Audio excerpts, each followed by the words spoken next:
പണിത് കഴിഞ്ഞ് വീടില്ല.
ഇതിൻ്റെ ഒരു പ്രാഥമികമായിട്ടുള്ളൊരു സങ്കല്പം പറയുകയാണെങ്കിൽ സാധാരണ ഒരു സംഭവിക്കാം ആണെങ്കിൽ ആ ജീർണത എത്രയും വേഗം പരിഹരിക്കേണ്ടത് വളരെ അത്യാവശ്യമാണ്. നാടിനും നാട്ടുകാർക്കും അത് വളരെ അത്യാവശ്യമായിട്ടൊരു കാര്യമാണ്. അപ്പോൾ ആ ജീർണത പരിഹരിക്കാൻ നമ്മൾ ആദ്യം ചെയ്യേണ്ടത് വളരെ പണ്ഡിതന്മാരായിട്ടുള്ള ആൾക്കാരെ കൊണ്ടുവന്ന് ആ പരിശോധിച്ച് ക്ഷേത്രത്തിന് ജീർണതയുണ്ട് എന്ന് സ്ഥിരീകരിച്ചു കഴിഞ്ഞാൽ അത് എത്രയും വേഗം പരിഹരിക്കുക എന്നുള്ളതാണ് നമ്മളുടെ കർത്തവ്യം. അപ്പോൾ അതിനു വേണ്ടതായിട്ട് നമ്മൾ ആദ്യം ചെയ്യേണ്ടത് ആ ഭഗവാന് വേണ്ടതായിട്ടുള്ള കലശാഭിഷേകങ്ങൾ കലശാദികളെല്ലാം ചെയ്ത് ഭഗവാനെ സന്തോഷിപ്പിച്ച് ആ ദേവനെ സന്തോഷിപ്പിച്ച് ആ ദേവന്റെ പരിവാരങ്ങളായിട്ടുള്ള ഭൂതഗണങ്ങൾക്ക് ബലി കൊടുത്ത് അവരെയും സന്തോഷിപ്പിച്ച് നമ്മൾ ഒരു സാധാരണഗതിക്കല്ലാതെ ഒരു വിശേഷാലായിട്ടുള്ളൊരു കർമ്മം നടക്കുന്ന സമയത്ത് ആ ഒരു കർമ്മം എന്തിനു വേണ്ടിയിട്ടാണെന്നുള്ളത് ഈ ദേവന്റെ പരിവാരങ്ങൾക്ക് ശരിയായിട്ടുള്ള രീതിയിൽ മനസ്സിലാവാത്ത ഒരു സംഗതിയാണ്. എന്തോ ഇവിടെ ചില കർമ്മങ്ങൾ ചെയ്യാൻ ഭാവിക്കുന്നത് എന്താണ് എന്നുള്ളത് അവർക്ക് മനസ്സിലാവുന്നത്. അപ്പൊ നമ്മൾ ആ പരിവാരങ്ങളോടായിട്ടാണ് നമ്മൾ ഈ ഒരു പ്രാർത്ഥന നടത്തുന്നത്. എന്താണ് ഇവിടെ സംഭവിച്ചേക്കണേ എന്നും ആ സംഭവിച്ചതിന്റെ കാര്യങ്ങൾ എന്തൊക്കെയാണ് നമ്മൾ ചെയ്യാൻ പോകുന്നത് എന്നും നമ്മൾ ആ പരിവാരങ്ങളോട്, അതായത് ഇപ്പൊ നമ്മൾ ബലി തൂങ്ങിയതായിട്ട് ആ ശ്രീഭൂതകളിൽ തൂങ്ങിയതായിട്ടുള്ള പരിവാരങ്ങളോടായിട്ട് നമ്മൾ പ്രാർത്ഥന നടത്തി ആ ദേവന്റെ വിഗ്രഹം ശ്രീകോവിൽ നിന്ന് പാലാലയത്തിലേക്ക് എഴുന്നള്ളിച്ചുകൊണ്ടുമാണ് ചെയ്യുന്നത്. അപ്പൊ ഈ പ്രാർത്ഥനയുടെ ഒരു രൂപം എന്താണെന്ന് വെച്ച് കഴിഞ്ഞാൽ എല്ലാ ദേവതകളെയും നിങ്ങൾ കേട്ടാലും അതിൽ കാലപ്രഹാരം കൊണ്ട് ഈ ക്ഷേത്രത്തിന് ജീർണത സംഭവിച്ചിട്ടുണ്ട്.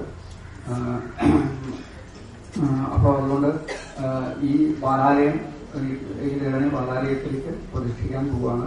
അതുകൊണ്ട് എല്ലാ പരിവാരങ്ങളുടെയും അനുവാദം ഈ കർമ്മത്തിലേക്ക് ഉണ്ടാവണം എന്ന് ഒരു ശ്ലോക രൂപത്തിലുള്ള പ്രാർത്ഥനയാണ്. ആ പ്രാർത്ഥനയുടെ അർത്ഥം ഇതാണ്: എല്ലാ പരിവാരങ്ങളും അവരുടെ അനുവാദം ഉണ്ടാവണം എന്നുള്ളതാണ് ഈ പ്രാർത്ഥനയുടെ സങ്കല്പം. ഇതാണ് ഈ ദേവനെ ആശ്രയിച്ചിരിക്കുന്നതായിട്ടുള്ള എല്ലാ പരിവാരങ്ങളും നിങ്ങൾ കേട്ടാലും അതിൽ ഈ ദേവനെ ജീർണത പരിഹരിക്കാനായിട്ട്, ദേവന്റെ ക്ഷേത്രത്തിന്റെ ജീർണത പരിഹരിക്കാനായിട്ട് വേണ്ട സംഗതികൾ നിങ്ങൾ ചെയ്യാൻ പോവുകയാണ്. അതിന് എല്ലാ പരിവാരങ്ങളുടെ അനുവാദം ഉണ്ടാവണം.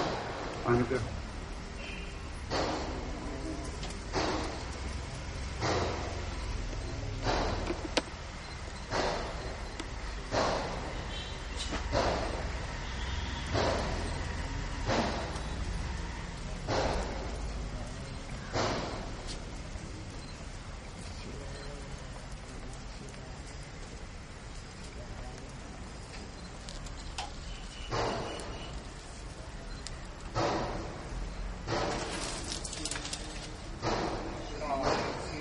യദുച്യമാനമസ്മാഭിരനുഗൃഹ്ണന്തുതേന പൂർവം കൃതമിദം ദേവാലയമസാരം പ്രാപ്തം കാലവശാൽ ഭൂയോ വയം ദർശിഷ്യതാ കാലേനൈതാവതാ ഭൂയ പ്രാസാദേസ്മിൻ പുനർനവേ പ്രാപയാമോ വയം സത്യം.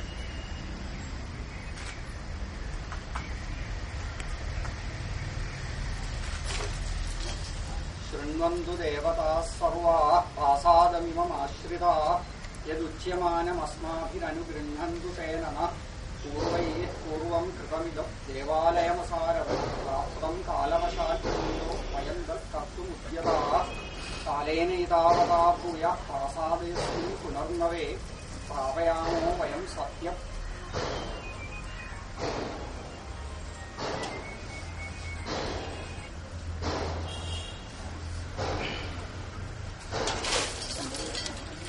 ശൃണ്വന്തു ദേവതാഃ സർവാഃ പ്രാസാദമിമമാശ്രിതാഃ യദുച്യമാനമസ്മാഭിരനുഗൃഹ്ണന്തു തേന പൂർവം കൃതമിദം ദേവാലയമസാരവൻ പ്രാപ്തം കാലവശാൽ ഭൂയോ വയം കർത്തുമുദ്യതാ കാലേനൈതാവതാ ഭൂയ പ്രാസാദേസ്മിൻ പുനർനവേ പ്രാപയാമോ വയം സത്യം തദനുജ്ഞാതുമർഹതി.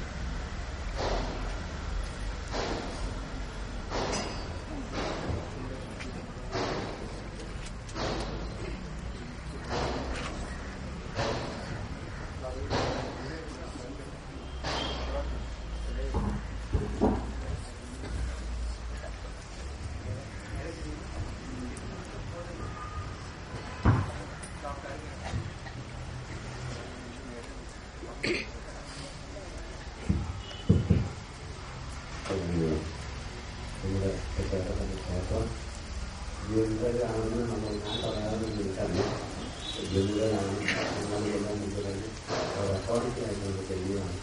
നമ്മളെല്ലാവരുടെ നിശ്ചയങ്ങളുടെ ഫലമായിട്ടും ആ ജനത നിലയാക്കി ഞാൻ ഉൾപ്പെടെ നമ്മളെല്ലാവരും കൂടി സത്യം പ്രതിജ്ഞ ഭഗവാൻ മുമ്പിൽ ചെയ്യാനും 3 കൊല്ല കാലാവധിക്കകം ഇത് നമ്മൾ എടുത്ത് വീണ്ടും പുനഃപ്രതിജ്ഞ നടത്തിയിരിക്കും. അത് ഭഗവാന്റെ നാമത്തിൽ നിങ്ങളെല്ലാവരുടെ നാമത്തിൽ നടത്തിക്കൊള്ളാം. ഇതിനാണ് സത്യം ചെയ്യുന്നത്.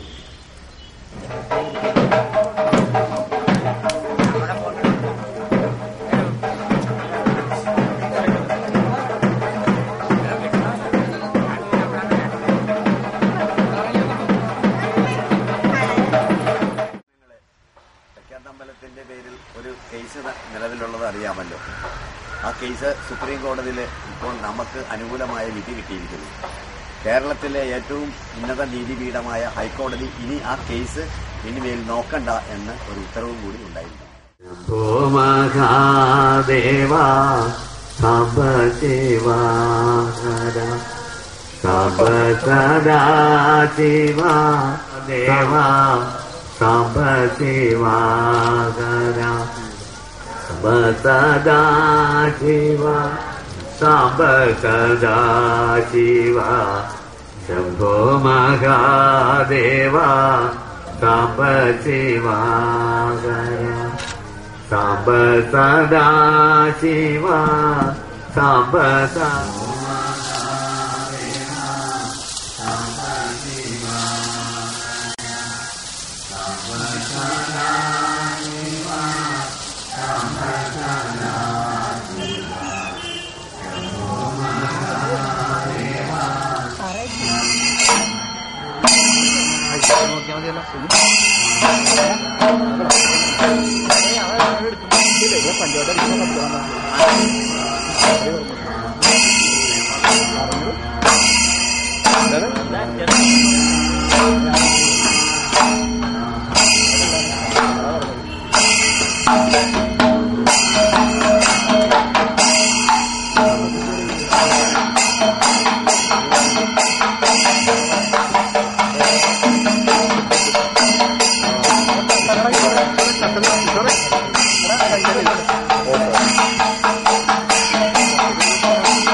Karena